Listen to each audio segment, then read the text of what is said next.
between light and dark is so very thin.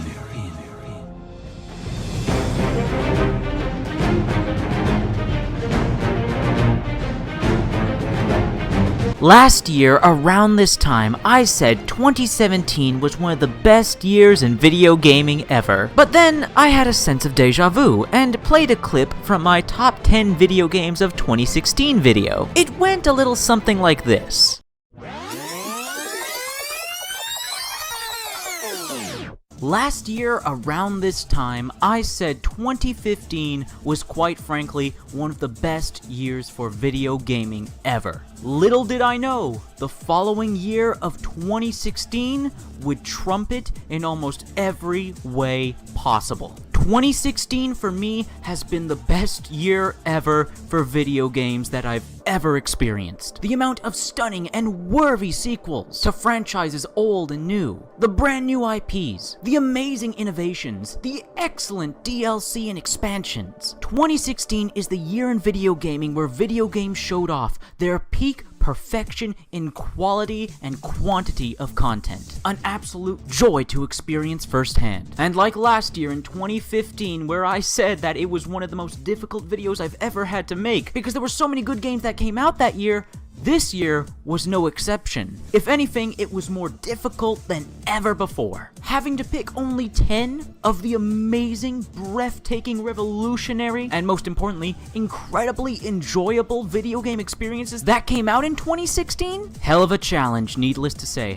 So yeah, I've been doing this same spiel for a few years now, and I still stand by what I said in those videos years ago. I have loved the past several years of gaming. 2013, 2014, 2015, 2016, 2017. All these years just jam-packed with video games that I absolutely fell in love with and were a joy to play through. I highly recommend and would kindly ask that you watch my previous top 10 favorite video games of the year videos, as I truly believe them to be my absolute best video content that I've ever created. I put my heart and soul into those videos because I truly adored the games I was talking about and was putting a spotlight on. Now, I must confess, for the sake of this video, that I do not harbor the same passions as I did for my previous top 10 favorite video games of the year videos. I'm making this video more out of obligation because I've been making my top 10 favorite video games of the year videos for the past several years now. So for the sake of tradition and honoring my previous work, I am making this video. Now, the reason for my lack of enthusiasm for my top 10 favorite games of 2018, well, to put it simply, there were just way more video games in 2018 that I only liked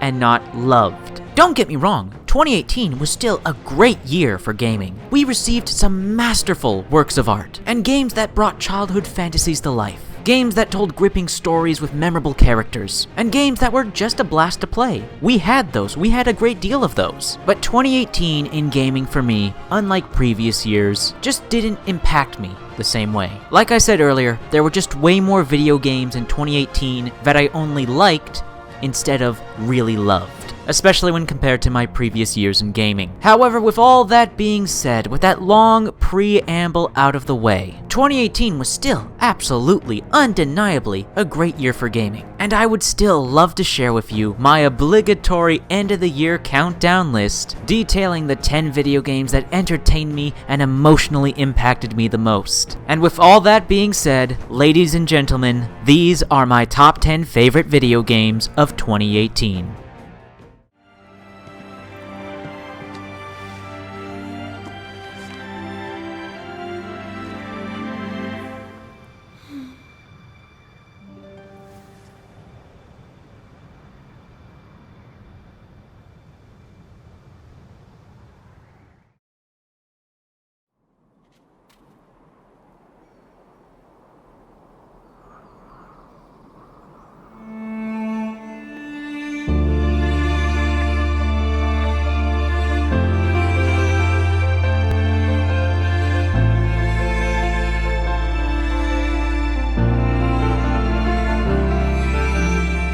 Number 10, Gris. Gris is a 2D puzzle platformer that I would prescribe to be the definitive example that video games are indeed art. The most apparent feature of Gris is its striking, breathtaking art style, bringing to life a fantastical world in rich, colorful detail. The presentation of Gris is so masterfully developed. That includes the art style, graphics, sound, and music, which all come together to create what is indeed a beautiful, one-of-a-kind experience. The way the visuals and the music work in partnership to elicit emotion from the player, it's very impressive. However, I was also very pleased to find out that accompanying the absolutely gorgeous visuals and music was a solid, overall, well-thought-out puzzle platforming adventure, unlocking more and more new abilities as you progress, and having to overcome more and more challenging puzzle platforming that really test your overall knowledge and skills with the game's mechanics. It also helps that the overall movement and abilities you obtain feel good and precise to control, as well as the aforementioned new abilities that you obtain over time that are also, like the rest of the game, a visual treat to the eye.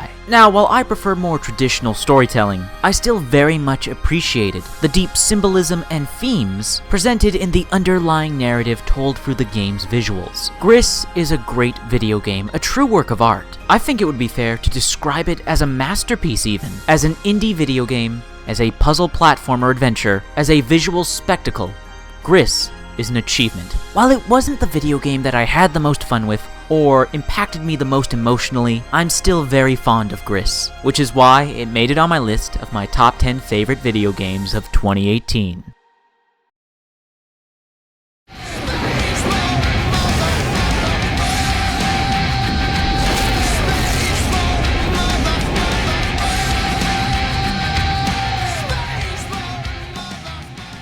Number 9. Space Lords. Formerly the pay-to-play Raiders of the Broken Planet, rebranded and relaunched as the free-to-play Space Lords. And this game, this fucking game. I love this game, but it really pisses me off sometimes. You see, Space Lords is an oddball game. There's nothing else quite like it. It's a third-person shooter, but surprisingly has a heavy focus on melee brawler combat. Both aspects of the gameplay I very much enjoy, being flashy, stylish, over the top even. And Space Lords just oozes personality and charm, particularly with its characters, their designs, the overall art style. Just a beautiful looking game overall, and that applies to the environments too. Just the creativity on display in this game and the obvious inspiration and love for science fiction. When it comes to the story, I can't tell you whether it's objectively good or bad.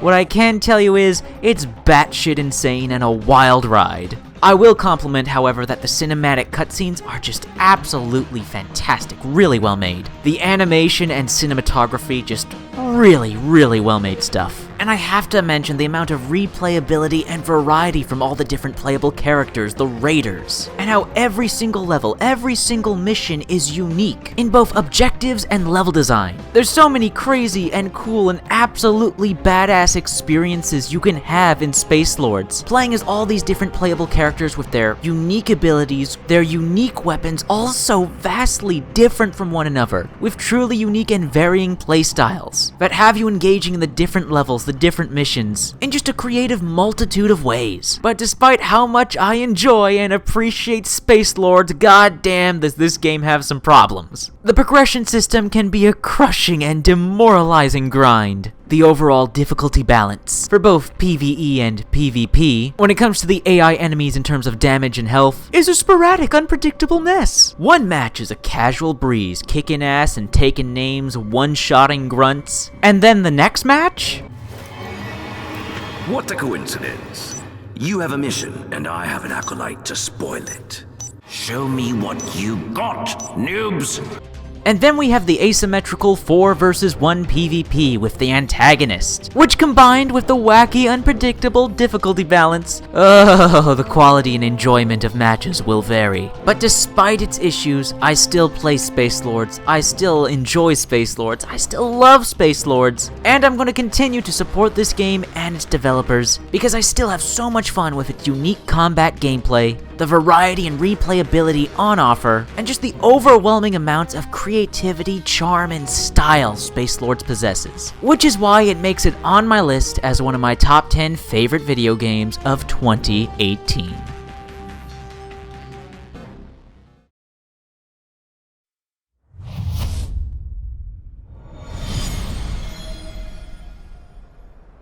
Soul Calibur 6. Number 8, Soul Calibur 6.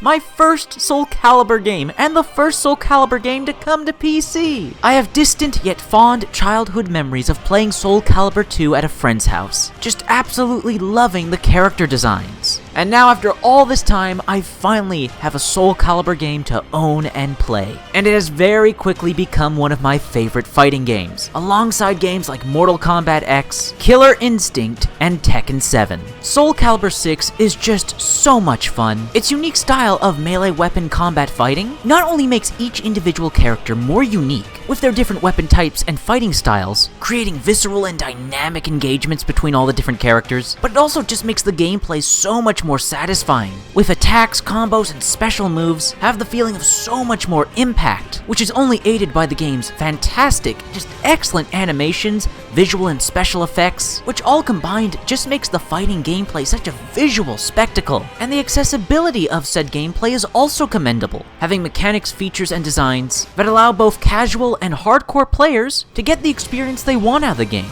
And there's just such a breadth of content to play through. It's a very generous offering, with a lengthy single-player component, having a main storyline, each of the characters having their own individual stories. Although the quality of storytelling and writing does vary greatly between them all, the attention and detail to the lore of the universe and attempts to develop all of these characters is absolutely admirable.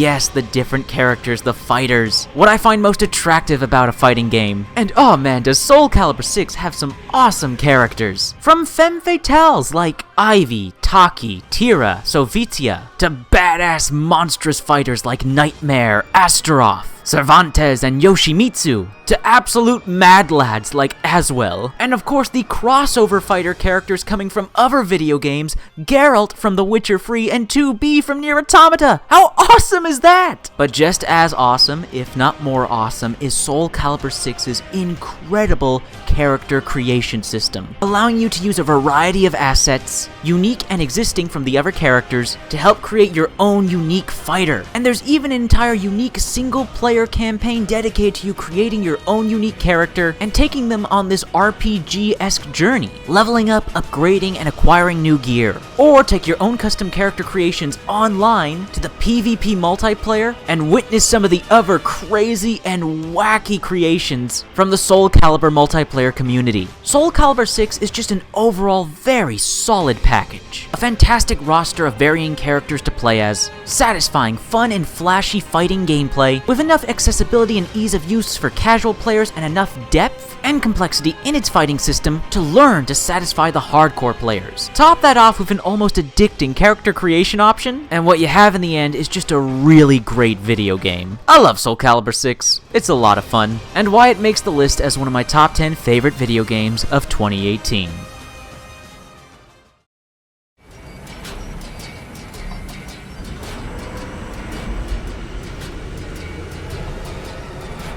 Number 7, Warhammer Vermintide 2. Take Left 4 Dead, mix it with some Warhammer fantasy, and slap on an RNG loot system, and you get a surprisingly immersive and addictive game. Is what I said about the first Warhammer End Times Vermintide in my top 10 favorite video games of 2015. And like its predecessor, its sequel, Warhammer Vermintide 2, has made it onto my top 10 favorite games of the year. But Vermintide 2 brings with it many new additions, changes, and improvements, not only making this game a faithful successor to the original, but a great video game in its own right. The first-person melee combat, with a side of shooting, is made all the more satisfying, with a greater variety of weapons to choose from for each character now possessing their own unique ultimate ability, alongside one of the free new classes you get the option of picking from for each character. Each individual character with each of their individual classes having a variety of different stats, skills, passives, and buffs, really emphasizing that each character and class play a specific role in a team composition, alongside the much more heavier emphasis and development on RPG systems and mechanics. While the first Vermintide certainly had depth to it, Vermintide 2 is on a whole other level, So for those gamers that love getting invested in character builds, oh, Vermintide 2 will satisfy and then some. And another welcome addition alongside all these other additions is the brand new faction of enemies aligned with the Skaven Ratmen, the Warriors of Chaos, adding so much more variety to your bloody murder massacres and combat encounters. And like the first game, Vermintide 2 offers a variety of different missions and levels to play through, with absolutely beautiful visuals that bring the world of fantasy Warhammer to life. The lighting, texture work, and details in the character models, weapons, and environments. Such passion for Warhammer. I love it. Now, the combat gameplay of Vermintide 2 is already solid and satisfying, and has enough depth to it, and enough bloody, gory visual flair to hold up the game all its own. But to make the game even better, we have a fantastic and addictive loot and progression system, constantly rewarding you with power, deeper options for customization, striving to play the game and challenge yourself on the harder difficulties to get better loot, constantly upgrading your character, trying out new powerful melee and ranged weapons. It's so good, so satisfying, so addicting. There's so much variety in Vermintide 2, so many options for replayability. But like the first Vermintide, Vermintide 2 is just a blast to play, with the satisfying first-person melee combat, the charming and colorful playable characters, and the hordes upon hordes of Skaven Ratmen and chaos to cut to pieces, and the obvious attention to detail and love and care in bringing to life the Warhammer fantasy universe. Everything about Vermintide 2 is just great. Great gameplay, great level design, great progression, great customization, replayability, level design, graphics, music. It's all great. Vermintide 2 is just great, which is why it makes it onto my list of my top 10 favorite video games of 2018.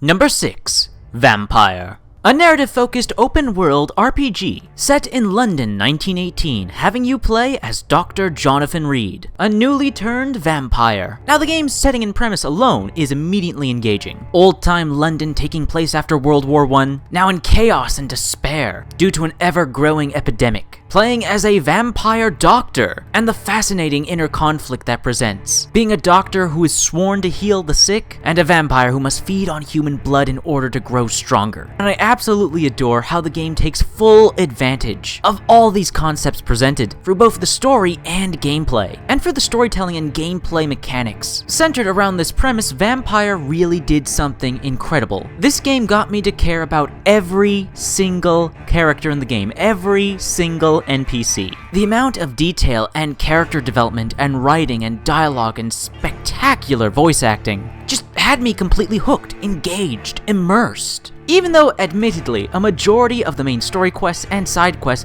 consist of fetch quests, collectathons, go here, kill that, etc., but because the context behind all of these repetitive activities is so well written and delivered that these characters, these quest givers, are so human that I was compelled to keep playing. It also helps that the game's presentation, its graphics, and soundtrack are absolutely marvelous. On the visual side of things, beautiful detail, lighting, the atmosphere. The game's visual showcase revels in its dark tone and atmosphere, and is greatly aided by the just beautiful music, with a majority of the music tracks just being so damn haunting. The combination of just all the elements of presentation really bring this game's world to life. Then when it comes to the gameplay, we have the RPG mechanics and the combat, both of which I rather liked. I found it to be just the right amount of skill-based challenge. It's a very satisfying dance of death, using your dodge move, melee attacks, range attacks, and special abilities in combination with one another to survive and defeat a nice variety of enemies in stylish, bloody fashion. I love the special effects for your dodge move, blood-based attack abilities, the ultimate abilities also being a lot of fun. Oh, and the grab move when you have an enemy stunned, where you bite into their neck and suck their blood.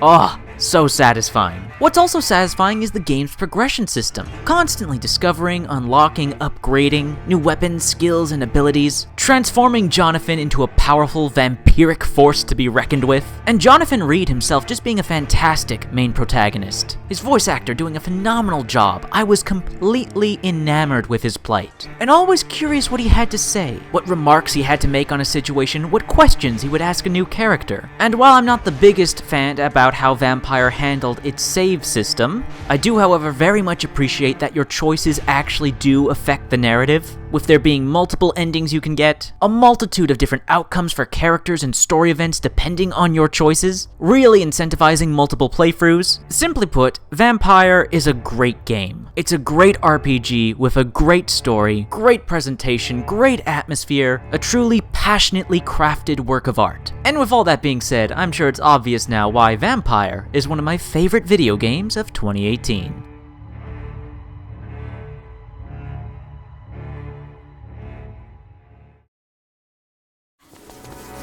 I won't run away! Not again! Not ever! Number 5, Ninokuni 2 Revenant Kingdom. Tell me, as an adult gamer, have you ever played a video game that makes you feel like a kid again? That was Ninokuni 2 for me. This game is just bursting at the seams with charm, taking obvious inspiration from classic animated childhood films from both the East and the West. Gosh darn it, this game is just so darn endearing. Joining the young King Evan as he sets out on an epic quest to found a new kingdom and with the help of some new friends unite his world, saving its people from a terrible evil.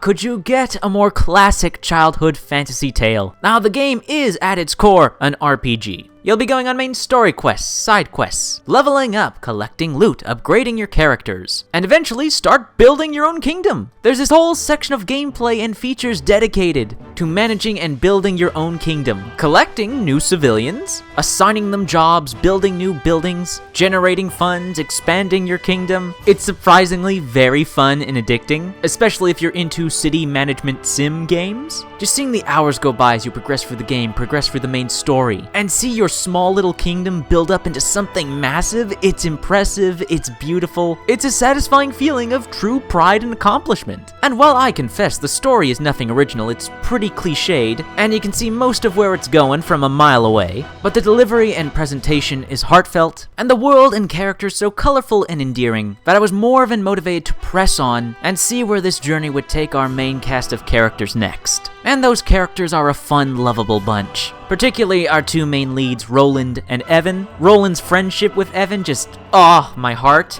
And Evan himself, how can a character be this pure and innocent? I was rooting for Evan the whole way through, and determined to help him through his journey and help him get his happily ever after. The supporting cast of characters are also a lot of fun, some of them having some truly heartfelt emotional moments. I won't lie, Ninokuni 2 Revenant Kingdom had me teary-eyed. The game's story has its emotional moments. However, it takes more than just a good story to make me truly love a game, and I'm happy to say that the game's gameplay, mainly its combat system, is solid and fun. You see, what keeps me away from a lot of JRPGs and not enjoying them is their turn-based combat. Ninokuni 2 has real-time combat with melee attacks, ranged attacks, combos, special abilities unique to each character, being able to play as and switch to each of your different party members on the fly. It's not the deepest combat system I've ever seen an RPG have, but it is fun, satisfying, flashy. There's a great variety of enemies to fight and encounter with different strengths and weaknesses. There is certainly strategy to the combat system. I also really enjoyed the boss battles from the main storyline, each of them having their own unique kind of puzzle element to them. The epic score, beautiful visuals, and flashy special effects also really aid in the game's combat. I was thoroughly engaged and looking forward to every new combat scenario upon my dozens upon dozens of hours playing the game. And there's just a nice variety of features and mechanics, from the kingdom management to the RTS Lite, combat scenarios to the exploration of the open world, leveling up, upgrading, and customizing my party through the RPG features. It's just such a good game. Ninokuni 2 Revenant Kingdom is such a charming, enamoring, innocent game. Ninokuni 2 Revenant Kingdom made me feel like a kid again,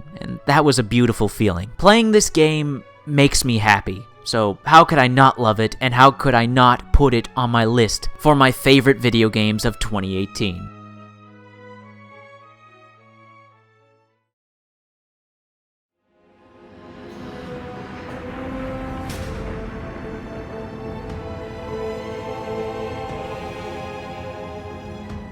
Number 4, Darksiders Free. Look, I'll be honest, the game's not perfect. It does have some issues. There's some stuff about the game that could have been done better. The game was obviously on a very limited budget, and the devs obviously had to manage their resources where they could. And I'll admit, I'm incredibly biased. I really like the first two Darksiders. You see, I believed and accepted years ago that this franchise was dead, that it was done and over with after Darksiders 2, so the fact that Darksiders Free even exists, that this franchise was able to get another sequel, makes me extremely happy. All that aside, however, the game itself, despite some shortcomings, I really enjoyed Darksiders Free. It has a classic old-school adventure game designed to it. It maintains the look and feel of the previous games, with obvious homages and inspirations to other games, the Metroidvania and Legend of Zelda level and puzzle design, the consistent progression and introduction to new mechanics, environments, enemies, weapons, the familiar video game adventure formula. And it, for the most part, works well and is designed well, with the gameplay constantly fluctuating between exploration, platforming, puzzle solving, and combat. As per usual with Darksiders, you play as one of the 4 horsemen of the apocalypse, in this case the horsewoman, Fury, and her signature weapon in this game being a whip, allowing for more ranged and AoE melee attacks in comparison to the previous 2 games. There are some fun and flashy melee combos to pull off with your primary weapon, but the game's combat really shines when you start acquiring new secondary weapons via elemental hollows, providing you new special elemental abilities to traverse the environment, solve puzzles, and of course, aid in combat. Such fun tools of destruction to unlock and use, like flaming daggers, a lightning spear, and a pair of ice swords. Pulling off flashy and devastating combos with your whip and secondary weapons is a ton of fun, and all the more satisfying to pull off since combat difficulty has been upped a few notches, with a higher emphasis on dodging than ever before, and really having to learn your enemy's attack patterns, much more than you ever did in the previous 2 games. And Darksiders Free, like its predecessors, from an artistic visual standpoint is a beautiful game, maintaining that distinct, dark, cartoon comic book art style, with some truly badass character and environmental designs. What was also a surprising positive for me was the game's story and main character. Unlike her brothers in their games, Fury actually goes through a character arc. She actually has character development. Fury is a surprisingly good character. I like her. And when it comes to the actual story of Darksiders Free, it is filled to the brim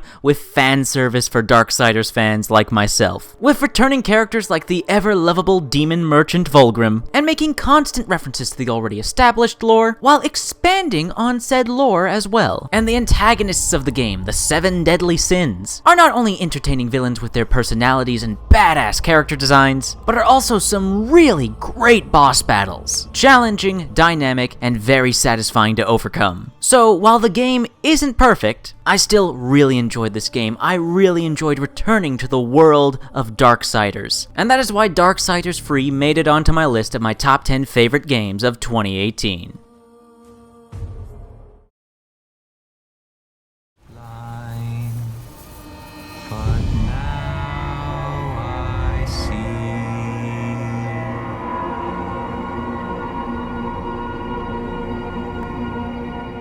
Number 3, Far Cry 5. So, before playing this game, the only experience I had had with the Far Cry series was the game Far Cry Free Blood Dragon. I had never played one of the mainline Far Cry games before. The series just never appealed to me, but there was something about Far Cry 5. Its premise, its setting, and the gameplay that I had seen, there was just something about this Far Cry that got my attention, got me interested. And I won't lie, the controversy surrounding this game may have also had a little something to do with it. With all that being said, I'm very happy I jumped into the Far Cry series with 5. I really like the game, and I've immensely enjoyed the many hours I've put into it. Far Cry 5 is just a phenomenal first-person shooter sandbox experience. With the combination of your different abilities, skills, gadgets, weapons, vehicles, alongside the environments and wildlife, there's almost an endless amount of possibilities for having cool, creative, bombastic bombastic, action-packed fun experiences. Guaranteed to have at least one explosion in there somewhere. The story premise and setting of Far Cry 5 was also one that surprisingly had me really invested. Playing as a rookie deputy marshal in Hope, Montana as you try to build a resistance against the doomsday cult, the Project at Eden's Gate, and their leader, Joseph Seed. The characters in this game, particularly the villains, are just so well realized. With fantastic writing, dialogue, and voice acting, I came to really care about these characters, wanting to help out and protect my allies, while also having a weird, uncomfortable love-hate relationship with the villains. The overall story and characters just had me feeling such a wide array of emotions, with certain side quests and side characters being hilarious fun, others being emotional, heartwarming, and heartbreaking, and when it came to the cult and their colorful leaders, things could get immensely dark and disturbing, and almost in a sense test you on your moral compass. But as much as I appreciated the story and characters, it was truly Far Cry 5's gameplay and open world that really got me singing its praises. Hope County, Montana is one of the most beautiful open worlds I have ever had the pleasure of exploring. The mountains, the forests, the valleys, the rivers, the towns. Such a beautiful depiction of the American countryside, while also having some darker elements and landmarks via the cult's influence. The fantastically crafted environments and landmarks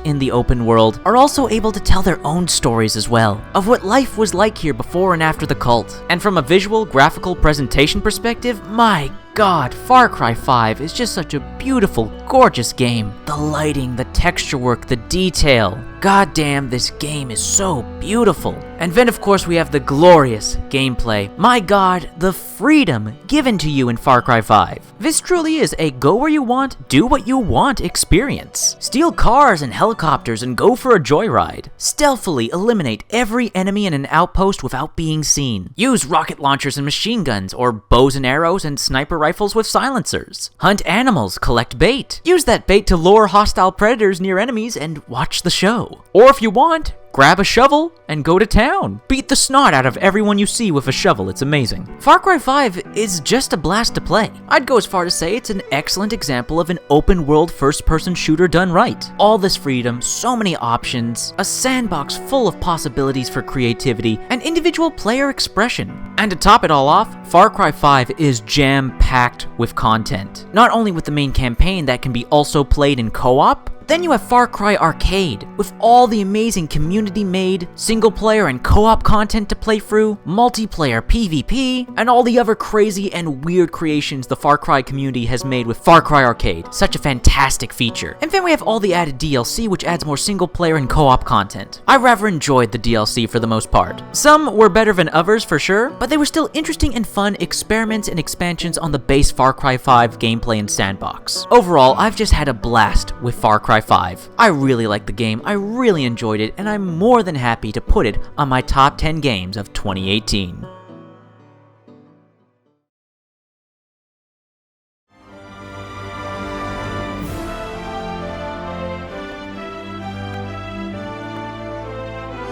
Number 2, Monster Hunter World. At last, a childhood fantasy of mine finally brought to life in video game format. Hunting dragons and dinosaurs with badass weapons and badass armor forged from dragons and dinosaurs you previously hunted. Haha, just wonderful. Monster Hunter World is a video game where you can tell this was a passion project for the developers. The love and care and detail put into so many features, mechanics, and contents throughout the whole package. This was a game crafted with love and care, and it shows. Well, excluding the story and writing, because that's god-awful. But hey, no video game is perfect. But what I would say is perfect about Monster Hunter World are the titular monsters and world. The many monsters and open world environments that you explore are all visceral, dynamic, and exceptionally designed. The monsters acting as superb boss battles, with varieties of behaviors, attack patterns, and special abilities to memorize, adapt, and overcome. With open world environments filled with shortcuts and secrets to discover, vertical platforms to traverse, and exploitable elements and traps to use against the monsters. It's so impressive how the monsters and the open world environments so seamlessly work off one another to contribute to the combat, the hunting, the exploring, and the immersion of making this world and the creatures living within it feel alive. feel genuine and not artificial. Also impressive is the amount of variety and replayability. My god,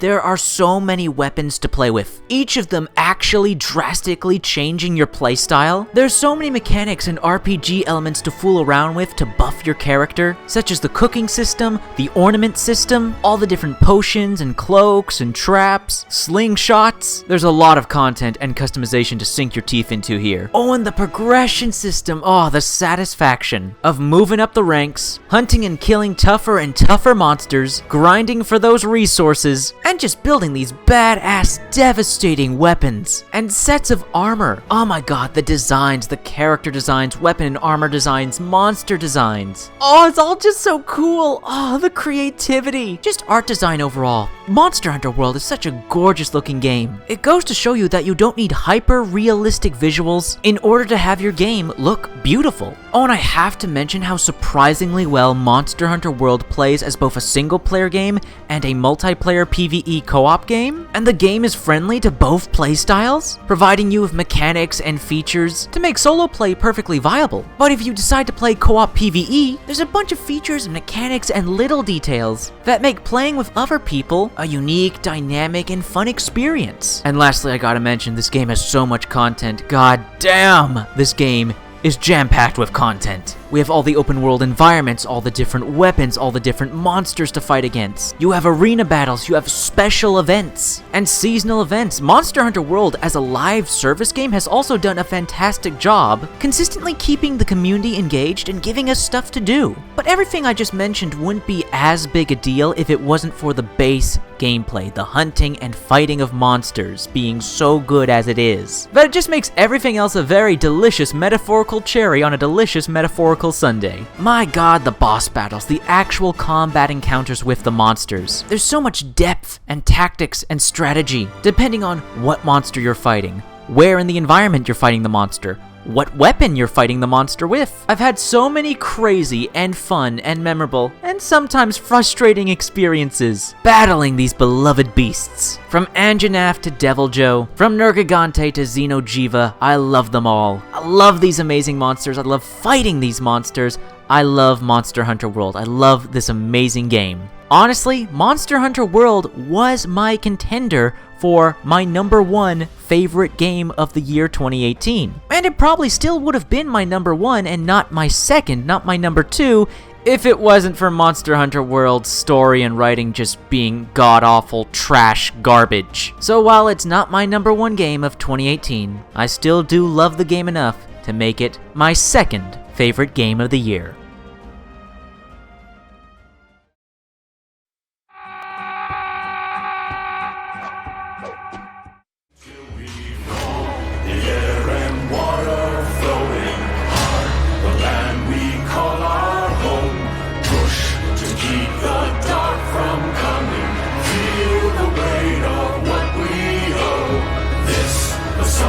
Sons and daughters, I, the heart of who we are, making peace to build a future, strong, united, working till we fall, and we all lift, and we're all adrift together,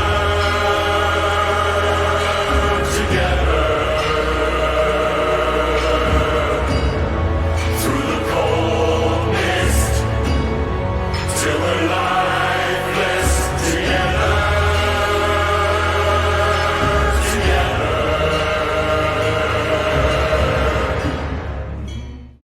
And my #1 favorite video game of 2018 is...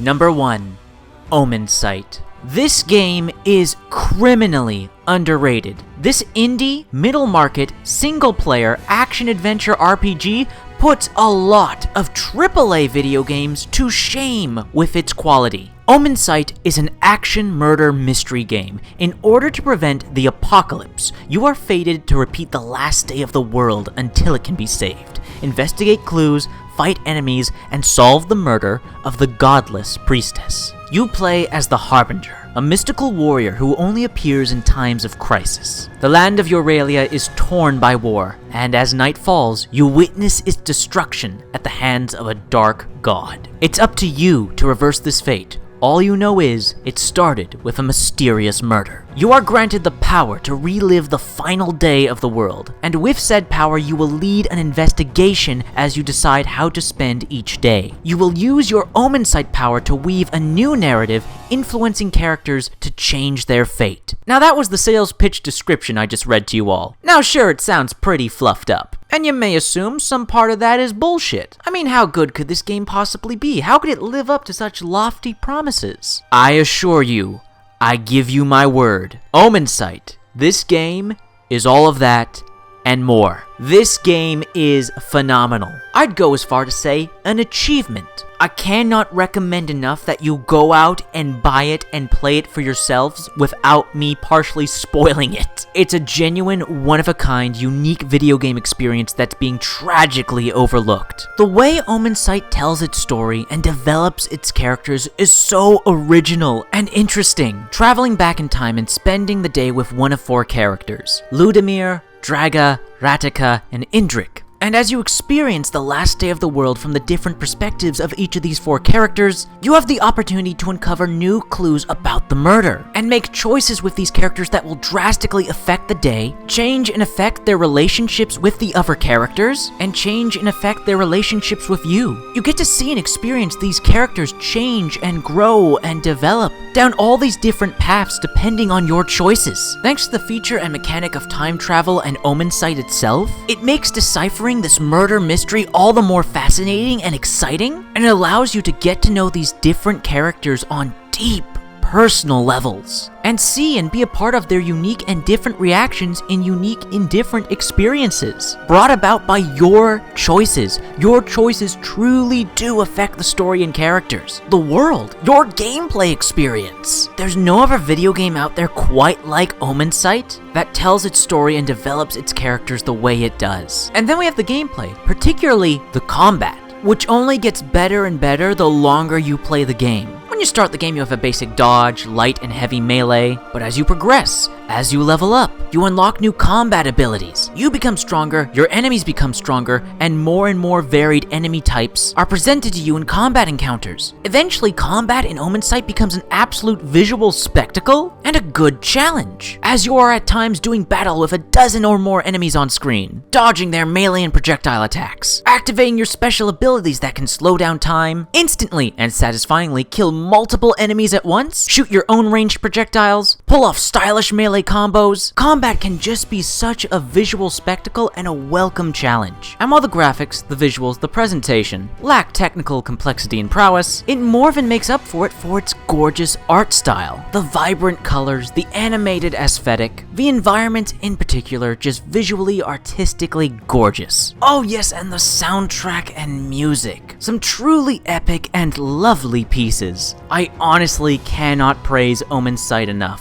How it got me to care about its characters and its world. How it truly made me feel like a time-traveling detective, putting the pieces together to solve this murder mystery. There were plot twists and revelations that truly took me by surprise, and having me looking at characters in completely different lights. God, these characters. Ludimir, Draga, Ratika, Indrik. I fell in love with these characters and wanted the best possible outcome for them. So when I got the bad ending of the game, my immediate reaction was, nope, I do not accept this. I'm going back, I'm gonna replay whatever I have to replay to give all these characters the happy ending they deserve, damn it. I just came to love these characters so much and become so engrossed in the narrative. And that was only aided by looking forward to every combat encounter, being a new attempt and excuse to feel and look like a fantastical, supernatural, time-traveling warrior badass. I cannot recommend this game enough. Omen Sight is easily one of the best video games to come out in 2018. I love